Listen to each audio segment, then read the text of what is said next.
Alors aujourd'hui, un format de fichier qui est très à la mode, c'est le format JSON. Voilà, qui tente un peu à replacer le XML, bon, même s'il est toujours très utilisé.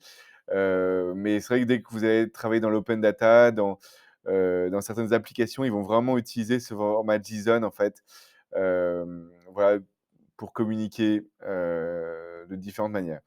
Donc là, vous voyez, donc là, j'ai un petit fichier donc JSON, hein, donc avec sa structure.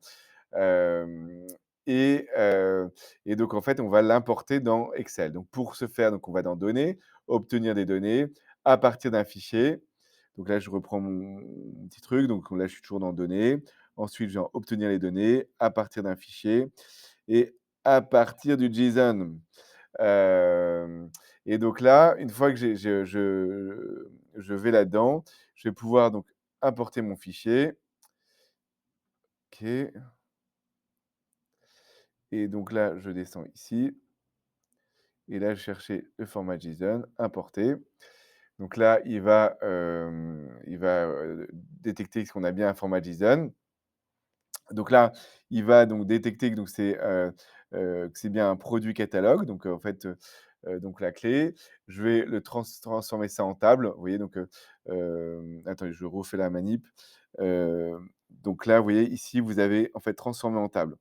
Là, on voit qu'effectivement, on a notre produit catalogue, donc catalogue produit. Là, en fait, il y a une liste, donc en fait, une liste, en fait, c'est un tableau, hein, et donc on va essayer de développer donc cette liste.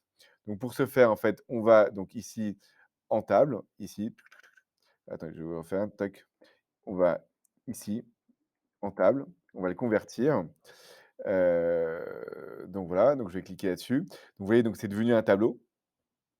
Donc on a le name catalogue produit et on a value list et là, c'est pareil, comme tout à l'heure, on va pouvoir en fait ici, en fait, développer la liste, d'accord? Avec ces 2 petites flèches. Donc je vais cliquer sur ces doubles flèches, développer, sur de nouvelles lignes, OK. Donc là, il met, qu'effectivement, on a un certain nombre donc d'enregistrements, donc de records. Là, toujours, je vais continuer de développer, d'accord? Donc je vais cliquer là-dessus. Et là, il va me proposer en fait des choses. Donc, sélectionner, toutes les colonnes, bah, pourquoi pas. Utiliser le nom de la colonne, d'origine comme préfixe. Alors là, il va mettre value devant. Donc je vais le faire, pour vous montrer, mais c'est assez moche. Donc vous voyez, il fait value.objet, value.prix. Donc voilà, c'est pas génial. Donc je vais supprimer cette étape. Vous voyez avec la croix qui est ici et là, je vais redévelopper, en supprimant utiliser le nom de la colonne d'origine comme préfixe.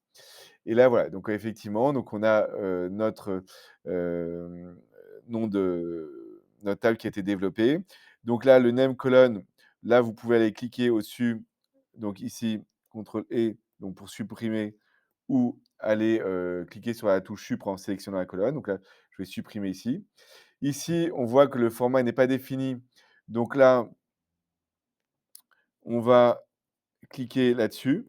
OK, d'accord, donc pour en fait, développer et changer le format, donc là, c'est du texte, donc on va chercher texte. Ici, on a un prix, donc c'est un nombre décimal.